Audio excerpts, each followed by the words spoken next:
Hello. I hope everybody can hear me. Reporting to you live from my office upstairs at the bookshelf. So let me know in the comments if you can't hear anything. But I think we're good to go. My microphone appears to be working, so I think we're good. Thank you so much for participating in our virtual literary lunch. I know there was a tiny bit of confusion. We are starting to do these separate from our in-person literary lunches, both for our own staff sanity and because I think this is a little bit more fun and allows for some interaction in the chat. So if you've got questions, you can kind of leave them there and I'll try to answer them at the end. So we are starting to do these the day after our in-person literary lunches. So I'm sorry if anybody was confused and panicked yesterday, but we are trying to do them the day after, and then this link will stay available and usable so you can watch it anytime. So if you can't view it live, hopefully you're listening to this or watching this some other time. So thank you so much. Before we dive into some of my favorite fall books I want to share with you, I did want to go through some announcements. So we do this at our in-person literary lunches as well. I wanted to run some dates by you that I think you guys will really want to know. So the first one is that barring any technical difficulties or issues, I always like to give that disclaimer, we are going to launch spots for our March 2020 Reader Retreat on October 1st. So if you missed out this year, if you missed out the summer of 2019, and you are, have been anxiously waiting to find out about our reader retreats, we are going to try to do, are you ready for this? Should I do a drum roll? I won't. I will. Okay, we are trying to do 4 of these in 2020 because we had such a great time, and we want to spend even more time kind of tweaking these programs and making them really fun and accessible and like a real, not only summer camp, but also a time where you can gather with fellow readers and people from all over the country. It turned out to be such an amazing 2 weekends this past summer. So we're going to try to do 4 of these. Again, I say barring any catastrophes or technical difficulties or issues. The first reader retreat is set for March 20th through 22nd. You're literally the first to know. Aside from the staff, you're the first to know. We're working with the Paxton House again, and we are going to open up spots on October 1st. We do not handle those reservations. That is something the Paxton House handles. So we will put this on Instagram. We may even send an email to some of our, people who've attended the retreats before or something like that the morning of the 1st, just to remind you. But if the reader retreat is something you missed out on and you're interested in attending, the first one is going to be March 20th through 22nd, and we will launch that on October 1st. Okay. That's the first thing. The second thing is a few times a year, we did this for Amazon Prime Days, and we do it a little bit some other times as well, but we want to offer our long distance customers, many of whom are you, we want to offer you some discounts and things for shopping with us online. We are so grateful for your business. I cannot tell you how awesome it is to have so many supporters from far away. So I want you to mark your calendars. If you think you might be doing some holiday shopping with the bookshelf, we're going to do some special deals and promos beginning on Small Business Saturday, which is November 30th, and we will continue them through Cyber Monday. So just pay attention on Instagram, Facebook, in your email inbox if you're signed up for our emails. We will put out more details, but I just kind of wanted you to be aware that we're going to try to do some special deals that weekend. And I think we're even going to do some special shipping offers throughout the month of December. So if you want to support us this holiday season, or if you were already thinking, hey, I want to buy some holiday gifts, obviously you can do that any old time. If you support us on Patreon, you get free shipping. But if you want to wait until Small Business Saturday, that's a great time to support small businesses, and we will have some special deals for you there. Okay. 2 things regarding today. So the first thing is any books I talk about, you guys get 10% off. Let me just make a note so that Lucy can send you that 10% off code. But you'll get 10% off, and you can just go over to the website and click pre-orders. And a lot of these books, some of them are out already, but any that are available for pre-order are online. Obviously, you can support your local indie. We really encourage you to do that. You can get these from the library, but if you are so inclined, we would love for you to support us. So you can click over, purchase for 10% off online, and get these shipped to you. The other thing I wanted to let you know about is we are not going to do like a traditional literary lunch for the holiday season. But instead, back in February, I did these I think they were fun, these really fun literary matchmaking sessions for Valentine's Day. So we are going to do a similar thing on November 20th. I believe it is a Wednesday. It is. On Wednesday, November 20th, I will, and we'll advertise this in advance, I will like chat one-on-one with you. Like I will FaceTime, I will call you, and we will talk about specifically like picking a gift for that difficult person in your life, like picking a book for them. So for in-store customers, a lot of times this is a reluctant reader, like a reluctant reader who maybe doesn't love books so much as they love video games, or maybe the right book hasn't captured them. Sometimes this is like a dad or a granddad who your reading tastes are just different from, and so you're not quite sure what to get. So Olivia and I are going to do these matchmaking sessions together. She's going to be in one room facilitating phone calls and FaceTime sessions specifically for kids. So she is like, I think, an expert in children's lit.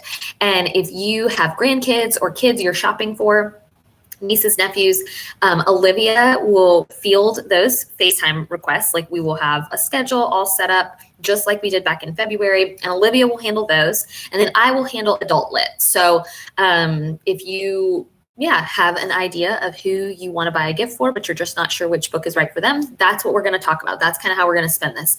So literary matchmaking, but specifically geared toward gift buying. That'll be on Wednesday, November 20th. We'll do FaceTime in-person chats. Those were really fun in February. So we're going to try them again. So Wednesday, November 20th, mark your calendars. You'll see us advertise it in advance. Okay.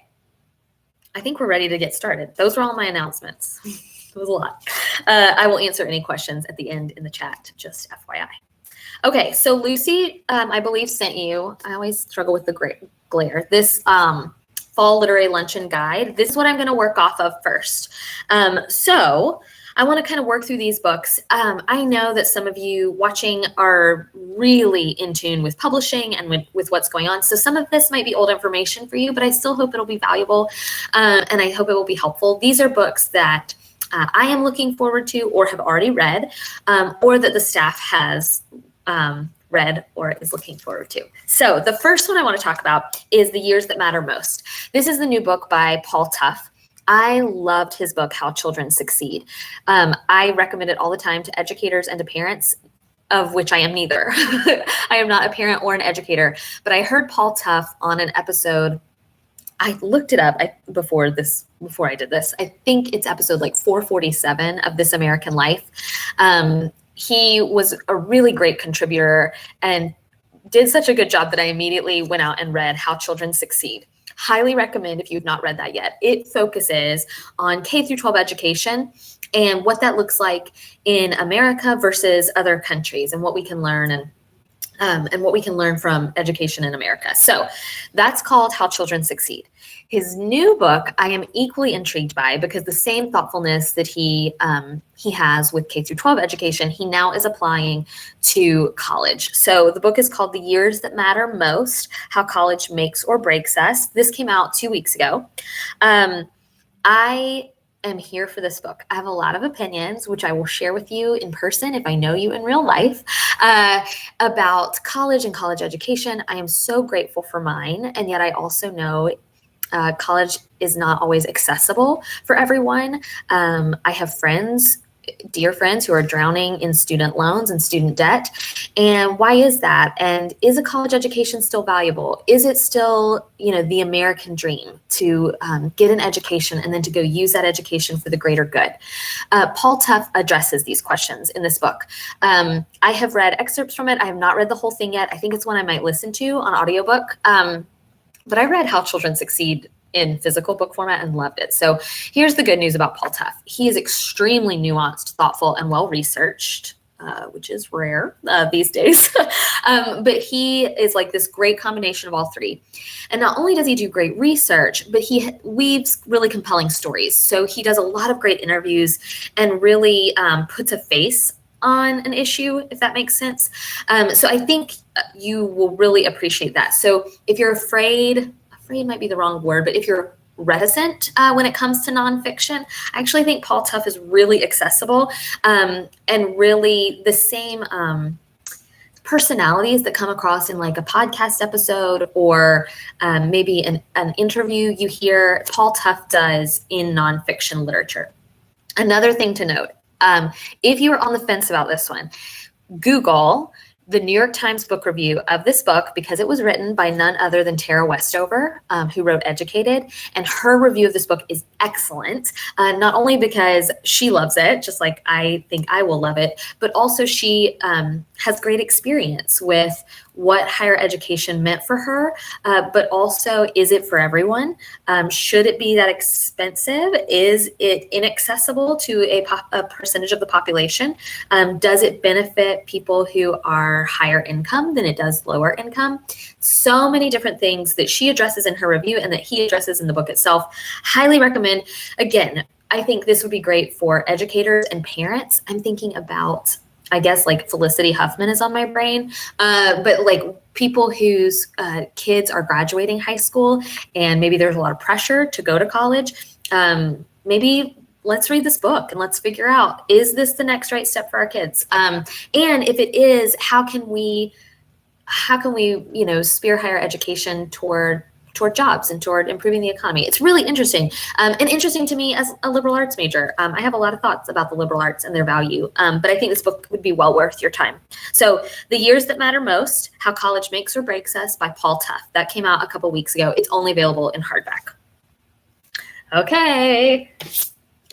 Look at this beautiful book. Oh, look, there you have, you get to see it. This is a signed first edition. So if you order this puppy, if you order this bad boy, it'll come to you as a signed first edition. This cover is beautiful, but good news, what's inside I think is even better. So I love Jacqueline Woodson. Brown Girl Dreaming remains one of my favorite books in recent memory. And if you have not read that yet, I highly recommend it. Another Brooklyn, her novel that came out, I want to say 2 or 3 years ago, is still on my shelf. I have not read it yet, but I jumped at the chance to read this. I just finished it. Gosh, today's Wednesday. I finished it Monday. I had a little bit of book hangover. I stayed up till like, midnight or so reading it. If you have not read Jacqueline Woodson, I think this would be a good place to start. She is a really poetic, lyrical writer, which I know is not for everyone. But if you are hesitant, the chapters, I've talked before on the podcast, and I don't know if this makes me a lazy reader or not, but I love short chapters. They just help propel a novel forward to me. This is a preference thing. You don't have to like the same thing I like, but I like short chapters. This has extremely short chapters. So if you typically might get bogged down in lyrical prose, then this is accessible for you. Like, I think you will like it anyway because she has it divided up into these really short bite-sized bits. I said earlier, I posted my review of this on Instagram today. It is very reminiscent of James Baldwin and If Beale Street Could Talk. Like I began it, and within the first 10 or 15 pages, I thought, oh, this is like a new look at the themes or the families from If Beale Street Could Talk, which if you haven't read is so good. But it also feels it's different in tone, but in themes, it is very similar to Gilmore Girls. So like if Beale Street Could Talk and Gilmore Girls met and had a baby, it would be Red at the Bone. So Red at the Bone by Jacqueline Woodson basically opens with this family living in Brooklyn. This novel has a deep sense of place. There's another one on this list that does too. But this one has this deep sense of Brooklyn, of where this book is set. And it opens with this 15-year-old girl. She's kind of having this coming out party. Almost it felt slightly, ever so slightly like a cotillion or something, but much smaller scale kind of family party. And you realize that this 15-year-old girl is the daughter of someone who had her when she was 15. And so this family is kind of coping with how did our lives change 15 years ago? And what is really great, I think, about this book, and I think it could have been confusing, but I don't think it is. Jacqueline Woodson, each chapter is kind of narrated or told from the perspective of a different family member. And again, it could be confusing, but their voices are so original. It might take you a minute to figure out, okay, wait, is this mom or grandma or Melody, the 15-year-old, or her dad? But, after a few lines, you'll pick up the voice. And I just love, we talk all the time about how I love complicated family lit.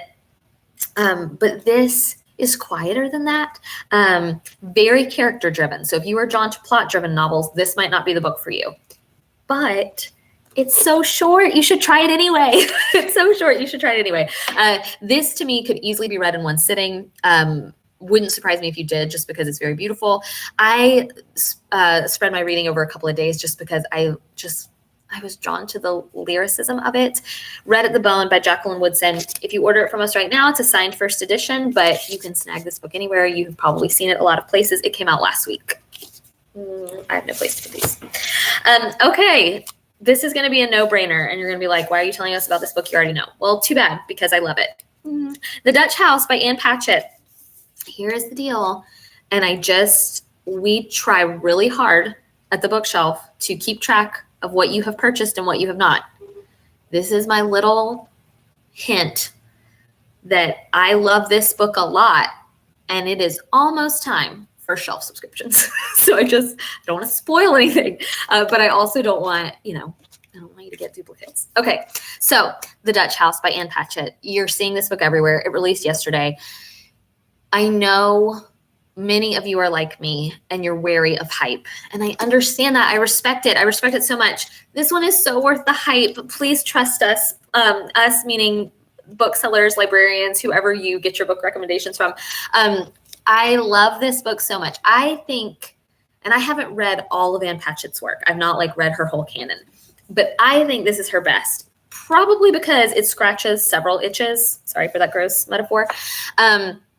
So I love the narration in this book. It is a sibling story. I loved C.J. Hauser's book this summer called Family of Origin. I know it was a little weird for some people, but I adored it, and I stand by my adoration. She was also on Seth Meyers, so it was amazing.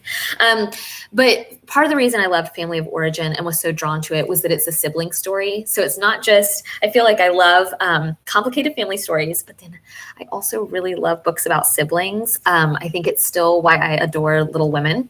But what's also very special about this book, and I was talking about this yesterday, I am an elder sister. So it's just me and my brother. And I feel like a lot of books, maybe this is my imagination, but I feel like a lot of books are written about older brothers with younger sisters. But there aren't a lot of books about older sisters with younger brothers until The Dutch House. It is narrated by Danny, the younger brother of Maeve. Maeve will grab your heart and not let go. We're talking Olive Kittredge, but more likable. Not the book, the character. Maeve just became someone I absolutely, I finished the book and I was like, no, I need more Maeve. I miss her. So Danny and Maeve are siblings who live in the Dutch House, which is this kind of beautiful home. The way Ann Patchett writes about architecture in this book feels very reminiscent, and I might have said this on the podcast, of Loving Frank, the book about Frank Lloyd Wright, which if you haven't read, that's a great backlist title. It did not come to me until I read it way after it was published, but Loving Frank is excellent. But the way Ann Patchett writes about this house feels like how Loving Frank was written. And I adored, and you know this, I loved Unsheltered by Barbara Kingsolver, but I know I was kind of in the minority on that one. I think it was really slow for a lot of people. If you liked Unsheltered but didn't love it, I think The Dutch House maybe fixes some of the problems that maybe existed in Unsheltered. Unsheltered also revolves around this kind of dilapidated old house. The Dutch House is not dilapidated. It's this beautiful historic home. But Danny and Maeve spend maybe the early part of their childhood there. It's their childhood home. And then their father remarries. And as is the case in literature, the stepmother kind of forbids them from living in the home. And there's a series of events that kind of happens that leads to this decision. But much like in Commonwealth, the inciting incident was like this forbidden kiss, which if you haven't read Commonwealth, it's so good. But there's this forbidden kiss that kind of is this inciting incident. In the Dutch house, the inciting incident is Danny and Maeve kind of being removed from their home. And the novel then goes from there, really articulating what happened to Danny and Maeve. If you don't have your home, who are you? If you don't know your parents or have a great relationship with your parents, where do you belong? To whom do you belong? Some of these, and a lot of the books I'm going to talk about today, I mean, Red at the Bone deals with some of that too. A lot of the books that I have read in preparation for fall and my favorite books of fall deal with these questions. And I think that's because that's the kind of literature I love and I'm drawn to. Those are the questions I ask and I have a lot of sympathy for these characters. So their story is very different from mine, but I found myself very drawn to them. So The Dutch House by Ann Patchett. I do want to put a plug. I know I talked to you about The Years That Matter Most being probably a good audiobook. Olivia listened to Red at the Bone and adored it because there are varying narrators, which I think is really smart. The Dutch House, as I'm sure many of you have heard, is actually narrated by Tom Hanks. So I have not listened to it yet, but I am inclined to because this is one of the few books I already kind of miss and want to reread. So if you maybe are hesitant for whatever reason to try this one as a book, perhaps you might try it as an audiobook because of Tom Hanks' narration. This is a great book. Guys, it's worth the hype, I promise. The Dutch House by Ann Patchett. It came out yesterday. Happy book birthday. Okay, I'm going to flip over to page 2, and then at the end, I'm going to hit what's down here at the bottom. So ignore that for now. And go ahead and flip over. Well, you probably didn't print it. Scroll down. I want to talk about Dad's Maybe book. Here's why I put this one on there. Every bookseller, I think, gets the same requests we do starting around November, which is, I'm looking for a book for my dad. I don't know what he likes to read. I'm looking for a book for my granddad. I don't know what he likes to read. What should I get? So Tim O'Brien, you will recognize from The Things They Carried, which was like Pulitzer winner. It is still required reading in a lot of schools in our area. Perhaps that is true for you guys as well. So that came out decades ago, The Things They Carried. Tim O'Brien is a war veteran. I believe, I should have looked this up before I got on here. I believe Vietnam, but it may be Korean War. But I thought it was Vietnam. And so he has written a lot about the war and its effect on a population of people and a population of soldiers. This book is a total departure from that. You just might recognize his name from those stories. Dad's Maybe book comes out on October 14th. It is not, I am describing it to people as a giftable book, meaning I think it would make a great gift. It is not a giftable size. It is like a standard hardback book. Basically, Tim O'Brien was, I want to say 47 when he had his first child. And so he kind of knew he was an older parent. And he suspected he might not be around to see his sons into adulthood. So he began writing them little notes on scraps of paper, little letters, because he wished he had that from his father. So he started writing this down. And the reason this book is called Dad's Maybe book is because he really didn't know if he was going to turn it into a book or not. He was just kind of writing them letters, leaving them notes, and then ultimately did decide to compile them in this book. So Dad's Maybe book. Here's what I find interesting. Not only is it kind of wisdom from father to son or from parent to child, it also is Tim O'Brien grappling with his mortality. So think about When Breath Becomes Air or something like that. This is an older man kind of thinking about end of life. He's also an avid reader. So if you like books about books, O'Brien brings up a lot of his favorite authors, particularly Hemingway, but also Flannery O'Connor and a couple of others, because books mean so much to him. So a lot of the wisdom he's relaying to his kids, I think would probably, many of us could relate to the bits of wisdom as well, because he's talking about books and literature, and life and mortality and what happens next. And so if any of those themes are appealing to you, I think this is probably a very readable, interesting book. to pick up. And then I also think as we approach holiday gift giving season, I think this would be a lovely book to gift someone. So this is called Dad's Maybe Book. I just thought this was fun. He began compiling these notes like the moment his first son was born back in, I think, 2003. So his two sons are teenagers now. But I just kind of love, I don't know, my heart just warms at the fact that maybe he has like these scraps of paper and like these file folders full of notes to his sons, and then he turned them into this book. So kind of a love letter, which I really, really like. So Dad's Maybe Book by Tim O'Brien comes out October 14th. Who's excited about this? Look, I don't know if this is an unpopular opinion or not. I read Olive Kittredge pre-bookshelf. Like, I think I read it for a book club right when it first came out. And I felt kind of ambivalent about it, but I loved Olive and I loved the idea. If you are not familiar, which it is a book that kind of blew up, meaning I think HBO picked it up to turn it into a TV series with Frances McDermott. Is that her name? Frances McDermott? Anyway, so this book kind of blew up. But I loved it, if you're not familiar, because of the format. So while I felt maybe ambivalent, meaning it was a little bit slow to me, one of the things I loved was that I got to know this town. So if you guys are familiar with Wendell-Berry, there are a lot of similarities between the world Wendell-Berry has created and then the worlds that Elizabeth Strout created.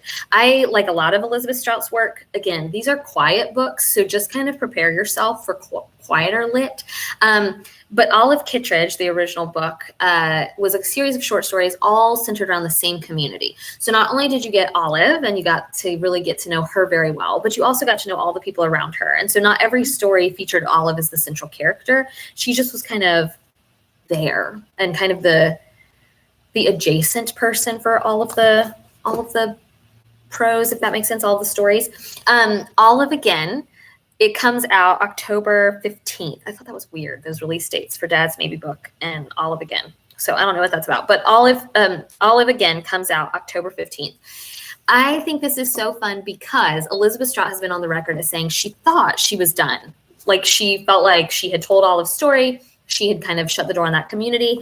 And then she was like writing one day and Olive came out.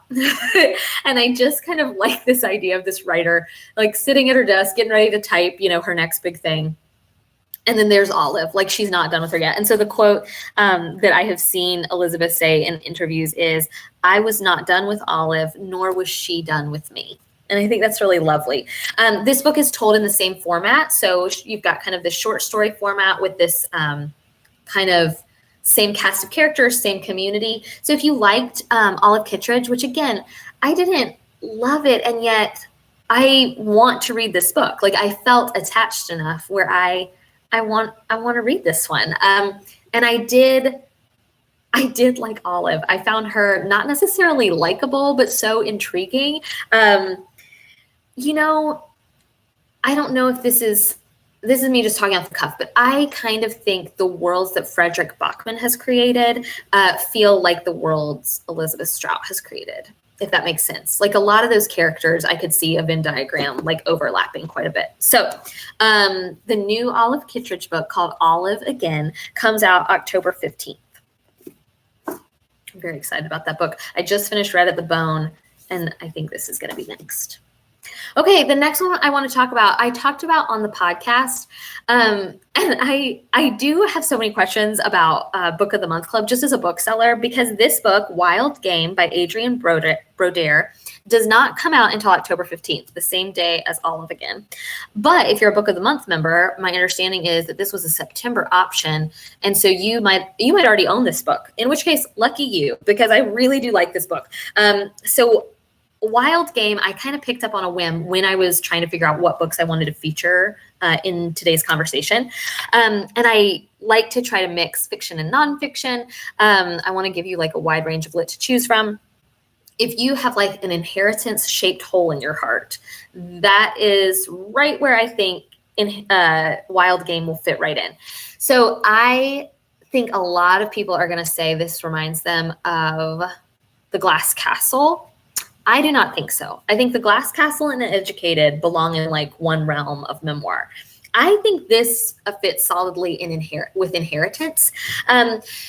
Wild Game is a mother-daughter story, a very messy, complicated, borderline toxic mother-daughter relationship. Adrienne Brodère has written this story. Her mother is still living, which I find fascinating. But she wrote this book because when she was 14 years old, her mother and father, really mother and stepfather, had another couple over, like these dear friends. And Adrienne walked in on her mother kissing the best friend, the other man. I don't know how best to explain it. But Adrienne walked in on them, and instead of, I don't know, being ashamed or feeling remorse or being appalled and apologetic to your child, instead what Adrienne Brodère's mother decided to do was confide in her daughter and kind of express to her daughter this intense desire she had to have an affair with this man. And she proceeded to have an affair with him for over 20 years. I'm not going to spoil for you maybe the different relationships involved in this book, but the mother-daughter story at the heart is fascinating. Chris and I don't know if we talked about this on air or off air, but Kelsey, his fiance, writes nonfiction essays, and she's getting her master's in creative writing. And she hates when people say, oh, it reads like fiction, because she loves nonfiction for what it is, and she wants readers to like it for what it is. She doesn't want, people to think fiction is better than nonfiction, essentially. And that's fair. I told Chris, this book reads like fiction, meaning I could not believe that this was real. and maybe that's why it's going to get Glass Castle comparisons. Glass Castle and Educated are just so very intense. This one, there are really unhealthy relationships at the center, but maybe because it's dealing with consensual adult sexual relationships rather than maybe abuse or something like that, I felt like, I don't know, it felt less intense to me than The Glass Castle. It did feel like it deals with those same themes of inheritance, and weirdly enough, there were a couple of moments when I was very reminded of Nora Ephron and Ruth Reichel. So Adrienne Brodère's mother was a food writer and a wonderful cook, and many of the scenes in this book are beautiful examples of food writing. This isn't a book where like there are recipes at the end of every chapter, but the book gets its title from this cookbook that the Adrienne Brodère's mom and the man she was having an affair with kind of said they were going to write together. And that was kind of the guise under which they hid their affair. Anyway, so there's some really great food writing in this book. Adrienne Brodère is very talented. I thought the writing was excellent. It was compulsively readable, like much like, again, I keep saying it, but like Inheritance. Like I had to finish because I thought, what happens to these people? And there are a lot of different elements at play here. So this one comes out October 15th, Wild Game, great memoir, would make an excellent book club book. Trying to think. Aside from The Dutch House, this actually might make the best book club book in terms of conversational topics. So Wild Game by Adrienne Brodère, October 15th, or if you're a Book of the Month member, maybe you already have this sitting at home, in which case just move it to the top of your TBR list because it's really good. Okay, the last one I want to talk about is on this thing is All This Could Be Yours. This is by Jamie Attenberg. I have brought her up before because I read a book by her several years ago that I liked but didn't love. I liked the writing a lot. But I did not love the characters. And we have talked before, I do not need likable characters. I don't. But I do need characters that I'm interested in. And Jamie Attenberg's, which I left this book at home, I'm sorry. But Jamie Attenberg's, one of her previous novels, whichever one I read, just had, as I recall, this kind of millennial character who I just was like, whatever. I did not care very much about what happened to her. That being said, All This Could Be Yours is family dysfunction at its best, but very different from a book like The Dutch House. If you Jordan and I are watching, and this is not necessarily a like stamp of approval because I don't know your viewing tastes, but we are watching HBO's Succession and loving it.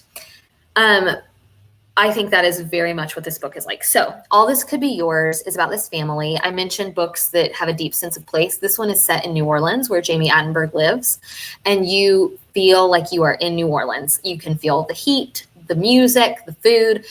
She does such a great job of giving this book a really deep sense of where it's set, a deep sense of setting in place. But this patriarch of this family is pretty terrible, like just a pretty terrible person in light of the Me Too movement, but also in terms of financial decisions. He's just a terrible person. And he has had a stroke or a heart attack. I cannot remember which, but he is now on his deathbed and he's at a hospital in New Orleans.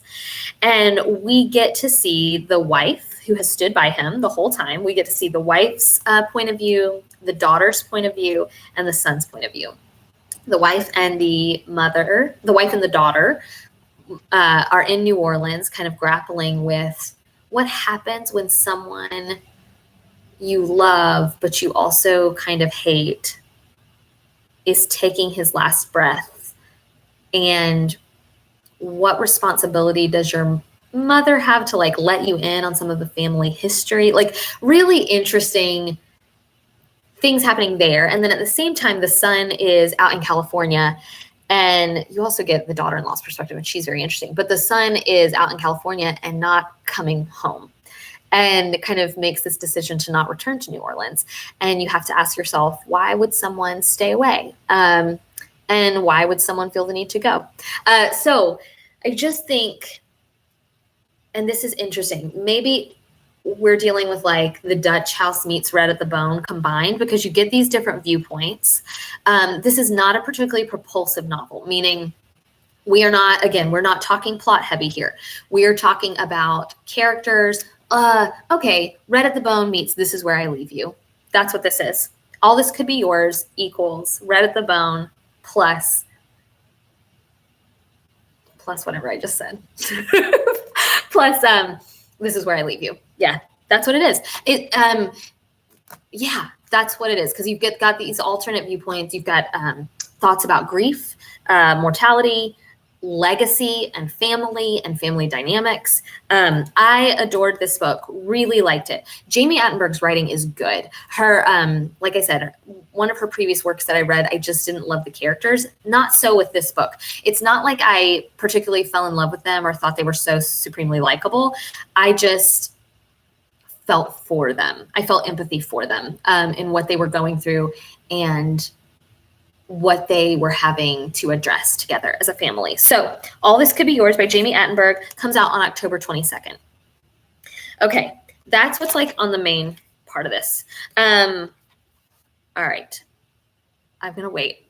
These are distracting to me. Keep leaving your messages, but I'm going to wait until the end to scroll through them and see if you have any questions. What I want to do now is I did something new this time, if you have done literary lunches before, and I did, oh, well, these are all my notes. But I tried to give you like a little calendar almost. So these are what's coming out in September. On the back, what's coming out in October, November. I don't think this is inside baseball, but it's something I would not have known prior to running the bookshelf. December is a slow publishing month. There are a couple of books coming out, but mostly November is the end. And if you've been paying attention, like on our bookstore Instagram or any other bookstore's Instagram, September has been a huge publishing month. So I like to think, and again, I would not have known this prior to the bookshelf world, but I kind of think publishers take a little bit of a breather in December in the hopes that you will buy or read the books that have already come out, and kind of December is kind of a catch-up month.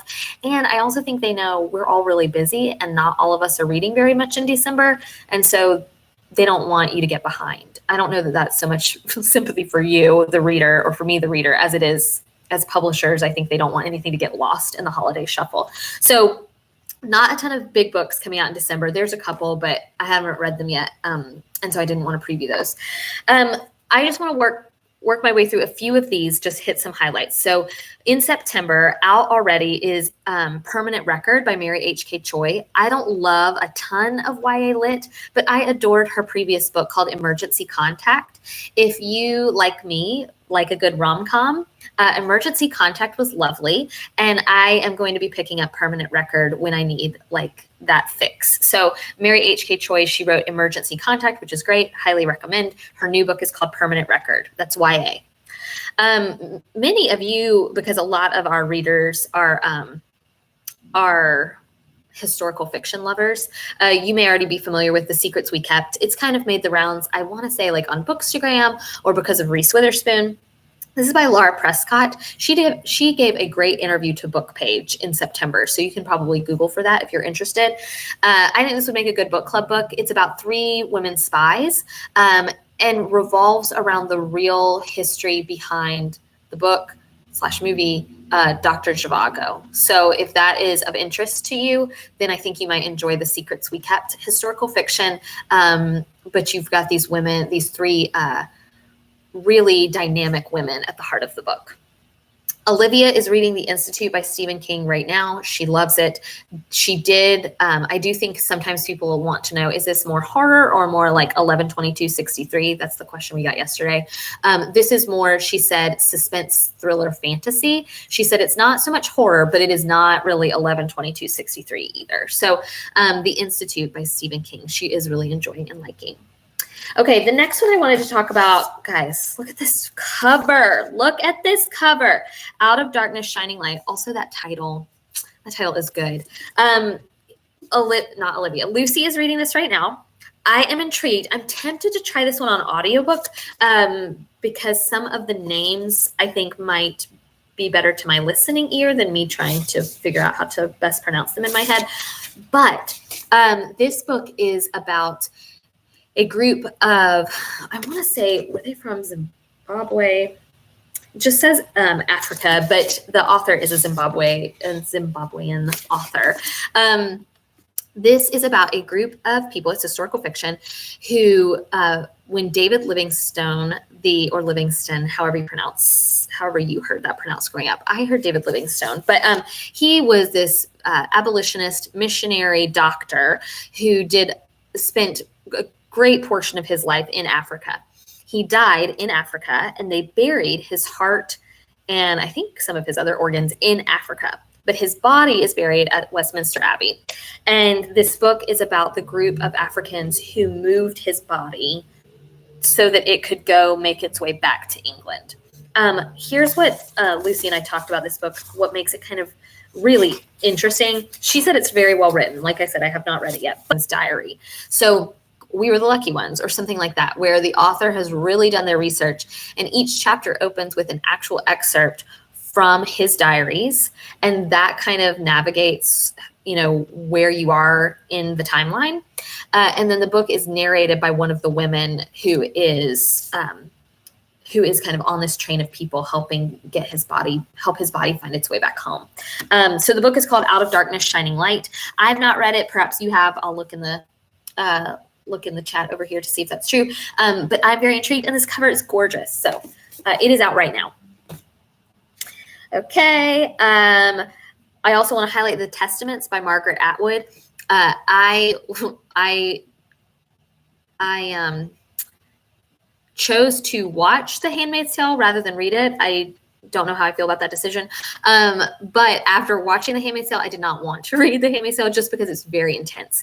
And I thought, you know what, I'm good. Like, that is enough for me. To be clear, I really liked the TV show. It's just, if you're familiar with the plot of The Handmaid's Tale, then you know that it is very intense. Intense subject matter. If you are interested in feminism and for lack of a better term, post-apocalyptic worlds, but kind of an imagined future / past. Yeah, it's interesting. Margaret Atwood has finally released a sequel after, I want to say 20 to 30 years. So there has been no sequel to The Handmaid's Tale until now. It's called The Testaments. It is out. We have first edition copies still available at the bookshelf. I have heard that if you like The Handmaid's Tale, you will like the Testaments. If you didn't, then you won't, which makes sense to me. So The Testaments by Margaret Atwood. Margaret Atwood also gave a really interesting interview to, of all places, People magazine. It was very interesting. So if you are intrigued, I'm intrigued by her a lot. I just have not read her. But if you are intrigued by her, I think that's a good interview. And in People magazine, I thought it was funny. Okay, let's see. How to Be a Family. How to Be a Family, to me, is if you are a fan of Tish Oxenreider's At Home in the World. This is a book, I think Tish and Dan have done things that we all have dreamed of, or that I have dreamed of, and I don't even have children. Like, what happens if you decide for a year to like put a pause, maybe homeschool your kids and travel the world and have them learn that way? So the subtitle is The Year I Dragged My Kids Around the World to Find a New Way to Be Together. He specifically, I think, is talking about he obviously is talking about traveling together, and it's like a travel log, but it's also about technology. And so one of the things he said in an interview with Book Page was that card games saved the day. Like, there were many times where, even a wonderful foreign country, like an exciting trip, can sometimes turn boring. Like, you're on a train, or maybe it's raining or whatever. And so he said card games saved our lives. And I thought that was really fun. And that's what his kids, I'm assuming, either that's a photograph or anyway, they're playing cards. I think that's fun. I like memoirs like this. I am very intrigued by this. So How to Be a Family, Dan Kowis, I think is how you pronounce her last name. Anyway, he's an editor at Slate. And I also generally like nonfiction written by journalists. It's out now. Okay, also out this week, and I haven't read it, but Chris is reading it. The Water Dancer by Ta-Nehisi Coates. I want to read it. And maybe, God, so many books, you guys, so many books, so little time. So this one is going to make the rounds. First of all, because of who the author is, you'll recognize him from yesterday, Monday. Oprah announced this as her new book club book. So you will see this one now everywhere. And I tell this to my in-store customers, I don't care how you imagine which is harder to say in nonfiction. And she said he gave the most thoughtful answer. And also such a powerful thing he does have the power to change minds and change lives. I really do believe that. So anyway, The Water Dancer is his new book, first novel out yesterday. Our staffers really liked. If you like Zadie Smith, I think you will like Leslie Jamison. Okay, on the back, you will recognize her name. My internet is doing weird things, so I hope you can hear me. So she wrote Everything Happens Getting or already has a degree from Duke Divinity, and she has written a new book called The Preacher's Wife, not to be confused with the Whitney Houston film, which I love. But The Preacher's Wife is her nonfiction. Like that other book, Everything Happens for a Reason, was kind of her personal memoir. She got diagnosed with cancer. She's young, and she got diagnosed with cancer, and kind of her thought process through that. This book is really the book I think she has been researching a lot and doing a lot of work on. It is about the evangelical movement and the women who either lead it or maybe lead it by default because of who they're married to. Interesting stuff. I am very intrigued by this. It is called The Preacher's Wife. I have already pre-ordered myself a copy, please. Dear Sweet Pea is the new Julie Murphy. You know how I feel about Dumplin' and Puddin'. And if you haven't read those are delightful. And those would be fun books to read for fall. I really feel like, I don't know. I think those would be good fall books for some reason. I just associate them with like homecoming at high school. Twice in a Blue Moon is the new Christina Lauren book. You'll recognize her from them because it's two people. I can't believe it. From the Unhoneymooners. I am intrigued by that because I liked the Unhoneymooners. It wasn't like the best book I've ever read, but I enjoyed it. And so I might be here for Twice in a Blue Moon. And I think I've already seen that one making the rounds on Bookstagram. Okay. Julie Andrews has a memoir coming out. Yes, the Julie Andrews.